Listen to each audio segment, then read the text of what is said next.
do though? Grab a pencil. I'm videotaping. Just kidding. Okay, nobody's going to see this paper, but on this paper, I want you to write down, fill in the blank, when I say,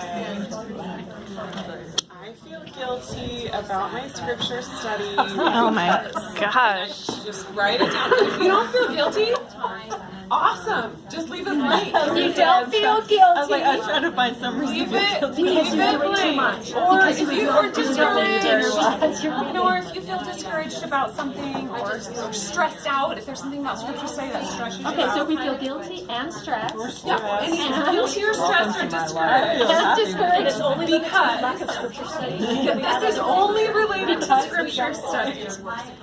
Yeah, maybe because I don't have time, because I should be doing, a better job with my kids or whatever. I mean, whatever it is. So I was in a hurry. Imagine that. Write that down. I was scooping up laundry upstairs. Just so you know, Vanessa, yours is on tape here. It's a good thing mine. Just saying. She's like, get in this. That's a decoy. Uh-huh. Are you going low, closer? How could you improve? I stay up too long. She does. I stay up too long. She stays up too late doing it. That's There you me. go. Oh yeah, I've got the problem. Wow. That's not a problem. Finish that up. You got about 10 seconds to finish that up. Fold up your paper. Teacher companion came that day, and she. We're going to put all of those. I can't read them. I'm not going to read them. Put them Okay. all in this little suitcase. Yeah, I was starting to feel very offended. Nothing there. That's okay. That's great. Throw it in. I have more weaknesses All than right, you guys. here. This is our scripture study baggage. Okay? This is hard to do, okay? So we're just going to take our scripture study baggage, and we're going to set it aside. Okay? If you want to pick it back up when we're Put done, more in there. you're welcome to do that, but we're just going to let go of whatever guilt or discouragement or frustration we feel about scripture study, because I did an informal survey, and I would say about 90% of us feel bad about scripture study or the lack thereof. There are maybe a 10%, but I've got a few represented who feel really confident about it, but most of us, really, even the most advanced of our black belt scriptorians, express to me that they feel inadequate and guilty when it comes to the scriptures. But we're going to set that all aside, and we're going to get excited about it, because there are some pretty awesome people in the scriptures, and that's what I want to talk to you about today. So I'm going to hand out to each of you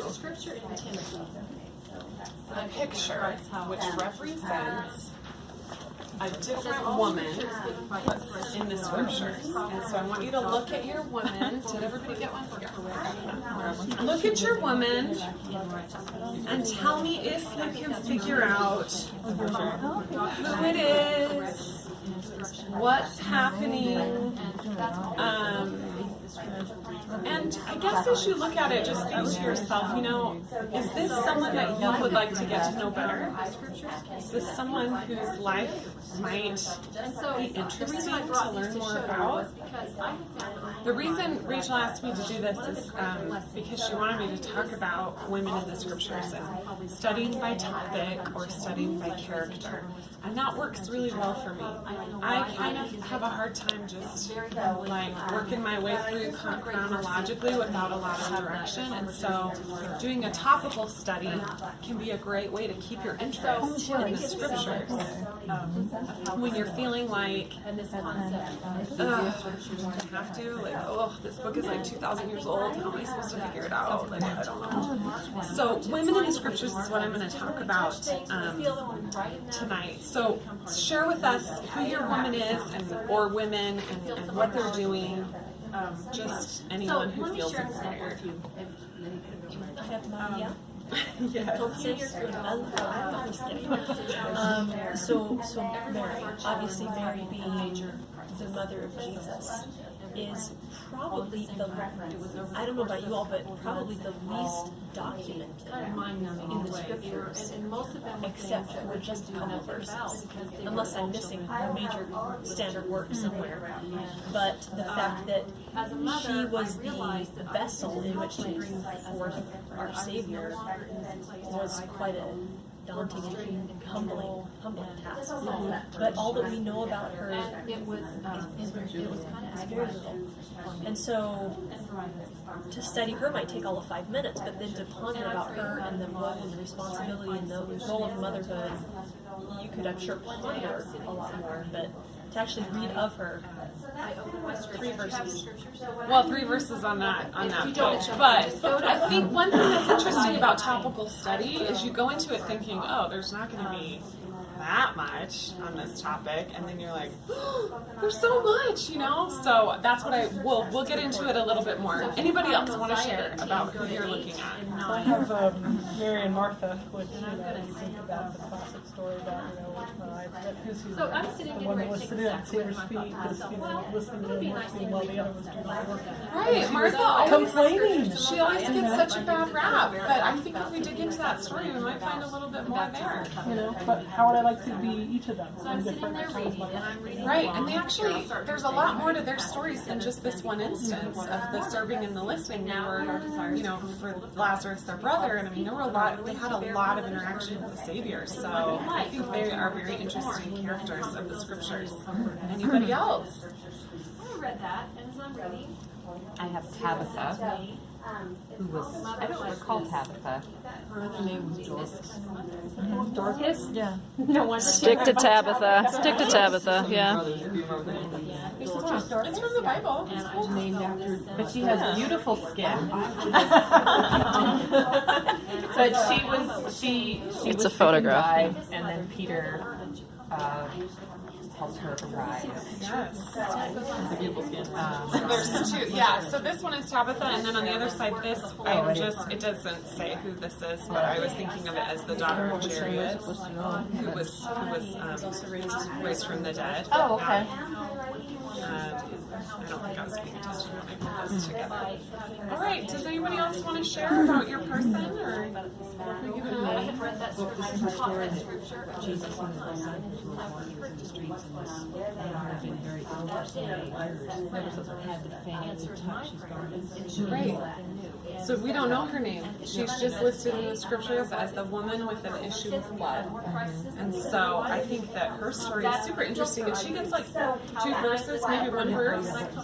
But you can really unpack a lot about her from those 2 verses. So each one of the women that we're looking at have a whole life. I mean, they were real. They were flesh and blood. They had dreams and aspirations and sorrows and irritations. Some of them yelled at their kids. I guarantee it. It's true. I bet Mary did. She had a lot of kids, but she had at least 7. She probably might have yelled at them twice. I don't know. They ran away and she couldn't find them. Yeah. What freak has 7 kids? Huh, Rachel? What crazy person? Share my lack of knowledge. I have Mary Magdalene, but I mean, Just kidding. I'm totally kidding. I'm only kidding.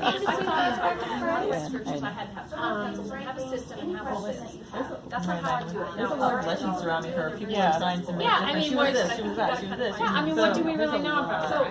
Yeah, concrete. Well, that's what, these are all things we can find out. These are all exciting things. So you guys, I really When we step. So like prayed about what to do tonight, and one of the things that I thought would be kind of fun, and this is totally optional, is in preparation for Easter to study some of these women of the New Testament, the women that actually walked with Jesus. There are a lot of women in the New Testament. We have about 35 that were, contemporaries of Jesus Christ, and then several more that are featured in the New Testament after he's died. And so I created this Women Who Walked with Jesus 31-day scripture celebration. So each day, you get a different woman, you pass those around. It's exactly 31 days if you start tomorrow. Oh, wow. So, because it's April 1st, so some of them are Thank you. a little bit longer. Some of them are very short. Some of them are 1 verse. But that doesn't mean that there isn't a lot there. I'll show you that in a second. You can know Yeah, So the one that actually has the most is Mary, the mother of Jesus. I had to split her into two parts. She's in quite a bit, and then we have part 2 down here on day 18 because this is once Jesus has started his ministry. So this is her at the beginning, and then this is her towards the middle, and then of course we see her at the end of the slide. And so these are all women that we can become friends with. And I was hoping today that we could just talk about one of them, and I could show you kind of how I do my topical scripture study, and we could kind of dig into the scriptures just a little bit. So we're going to look at the story of the Syrophoenician woman. It's number 13, and her daughter. So grab your Bibles, and we'll go first actually to Mark 7:24 through 30. Does anybody need a Bible? I brought my Book of Mormon, but not my Bible. Oh, wait, you know what? Yeah, I have my phone. Either way, whatever you want to do. Mark what? Mark 7. It's on there. On 13 is the second one. And while you guys look for that, I'll just show you. This is my scripture study briefcase. And I just keep my scriptures in here, and then I have a little hymn book because I always sing a hymn before I start doing my scriptures. A little primary song book because you never know. A couple of pens. I keep a journal in here. I usually don't have time to write anything down, but I have a lot of good intentions about it, so I keep it in here. If I'm really on the ball, I'll keep this month's ensign in here. That's kind of iffy. And then just whatever else. So I just kind of keep it in this bag so I can like grab it and like while I'm in a piano lesson, I can like pop something out.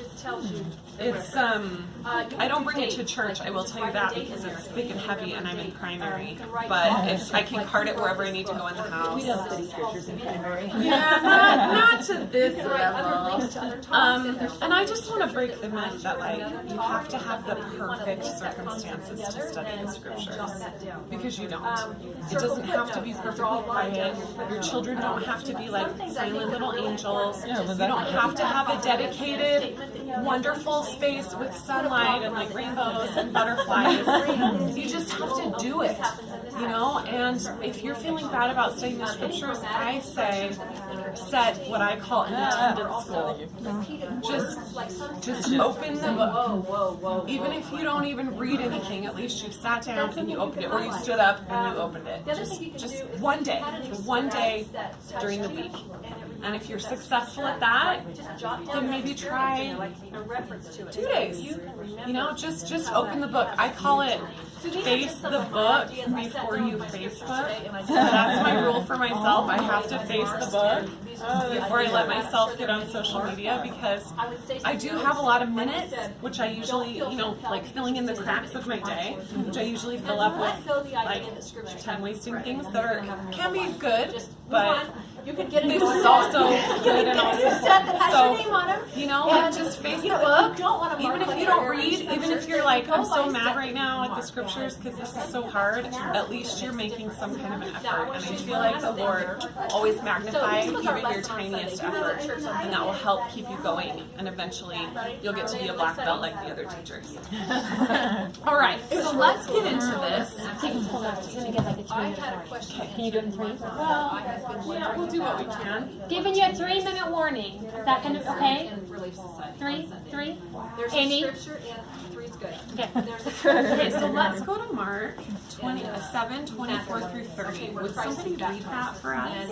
It's in math. It's the beginning of this. I'm here, I can. Okay, would you read I'm going to it? start. And from thence he arose and went into the borders of Tyre and Sidon, and entered into a house, and would have no man know it. But he could not hold. Sorry, he could not be He's big. baptizing him instead of the other way around. My eyes aren't very good. For a certain woman whose young daughter had an unclean spirit heard of him and came and fell at his feet. The woman was a Greek, a Syrophoenician by nation, and she besought him that he would cast forth the devil out of her daughter. And Jesus said unto her, Let the children first be filled, for it is not meet to take the children's bread and to cast it unto the dogs. And she answered and said unto him, Yes, Lord. Yet the dogs under the table eat of the children's crumbs. Keep going. That's it. Okay, so right? Was that it? Oh, okay, keep going. Sorry. And he said unto her, For this saying, go thy way, the devil is gone out of thy daughter. And when she was come to her house, she found the devil gone out, and her daughter laid upon the bed. Okay, so just to show you how I mark, I just choose one color for my topic. So I chose purple for the women of the scriptures. And I just mark the verses in purple, and at the top I write who the character is, so that later when I'm flipping through looking for the story of the Syrophoenician woman, I can find it really easily. I just keep it simple, that's all I do. I don't have any like symbols, complicated lines, this, that, references. I did mark down here because there's an interesting Joseph Smith translation which adds to this passage, which I'll read. It says, this is where at the beginning where Jesus would have no man know it. So he didn't want anybody to know. And it says, he would that no man should come unto him, but he could not deny them, for he had compassion upon all men. So that gives us just a little bit more information that Jesus is approaching this woman with compassion. And the reason that I picked this story is because it's very, very deeply misunderstood in Christianity. People think that Jesus is basically racist and telling this woman that she's a dog. I mean, that's what it sounds like, right?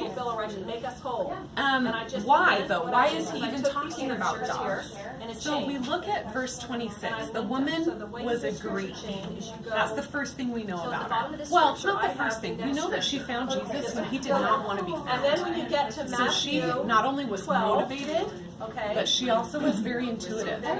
You know, she must have been in tune with the Spirit to even be able to find where he was. He needed rest. The disciples in Matthew talks about the disciples trying to get her away from him because he needed rest. But he has compassion on her. So we find out that she's a Greek, a Syrophoenician by nation. So she's not Jewish.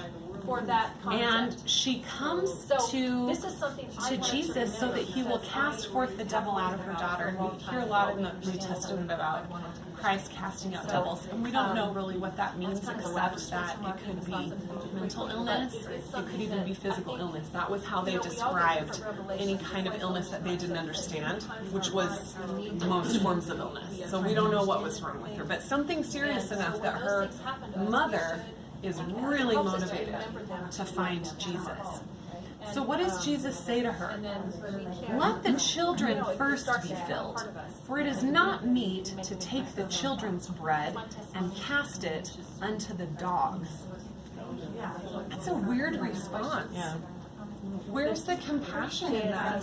Children of the kingdom first. Children of the kingdom first. So most people that read this are like, well, Jesus is having a bad moment. And he's, right. They don't, well, people that don't think of him as the Son of God. And actually in the verses in Matthew, she actually speaks to him. We don't have time to go to it, but I want you to look at it later. And she says, Lord, Son of David. And Son of David is a way of saying Messiah. So she's saying, I know that you are the Messiah.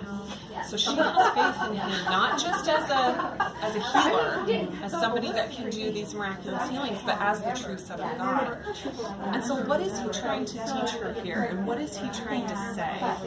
What do you think that verse is about? I've always seen that, and it seems to me very obvious since Jesus is all-knowing and he's all-loving.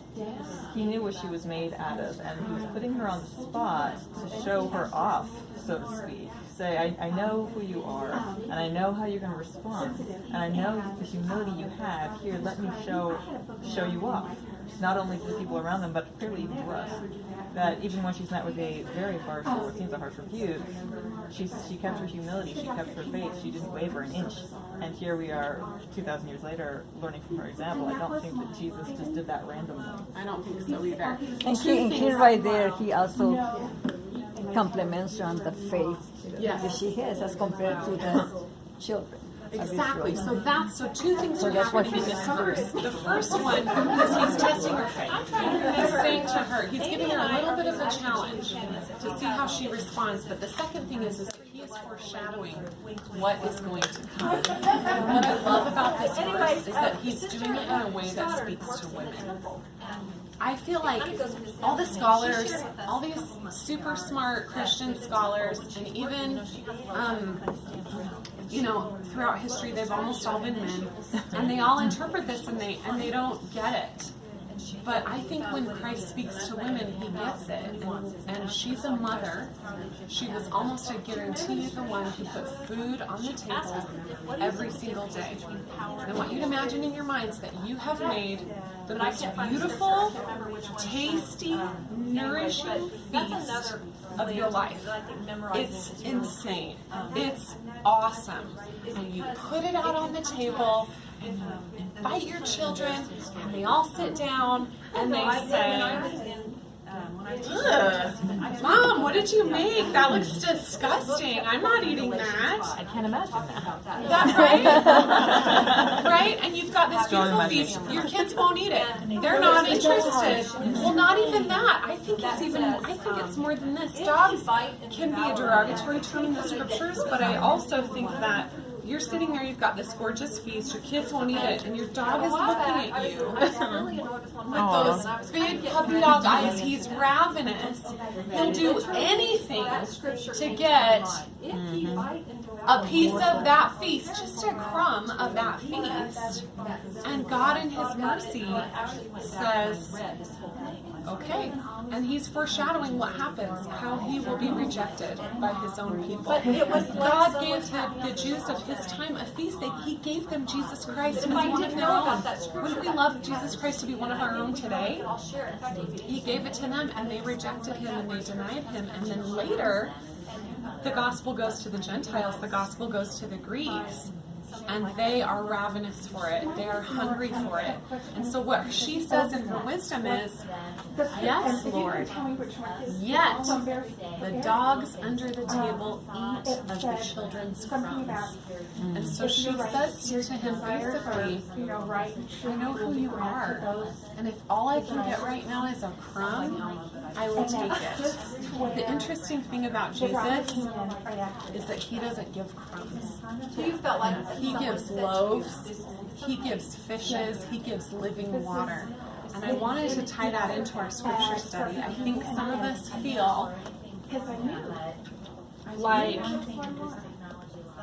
we're just getting crumbs. Like we're just here and there, that's all we can get. We know we're not feasting the way we want to be feasting, but we have this desire. It doesn't matter. Jesus Christ doesn't give crumbs. He gives the bread of life, and he gives the living water. And that's exactly what he did with the Syrophoenician woman. She goes home and discovers that in the very hour that she made her supplication to Jesus Christ, her daughter was healed. And I feel like that's what can happen with our scripture study, that in the very hour that we ask the Lord for his help and his support and his guidance, we will be filled, and we'll get more and more and more filled. I know we're out of time, so the last thing that I was going to offer, in case anybody wanted to do this, I have one more picture I wanted to show you. Yes, that's for you to keep. And I totally illegally printed off this beautiful painting of the Syrophoenician woman. And it shows her with this Italian greyhound, which were in the old Roman and frescoes of the time, so they know that they had those kinds of dogs. And you can look at that. But the final thing that I wanted to offer is, in case anybody wanted to have email reminders, I'm going to be doing this for this month of March. So if anybody wants to join me, I can shoot you an email each day, like just a reminder. These are the scriptures for the day, maybe a little bit of background. So if you're interested, go ahead and sign up on that. I gotta move on. Oh, and you guys can rotate. These awesome cute cards for you to write down your answer to the question. and I know as I am hopeful and excited about my scripture study because, and then you can keep this in your scriptures as a bookmark. Aw. So I'll leave those in case you guys want I do that? Or if you want your baggage back, you can have it. No, keep it. Okay, I'll keep your baggage. just scan it off and take a Yeah, you just rip it off. It's like,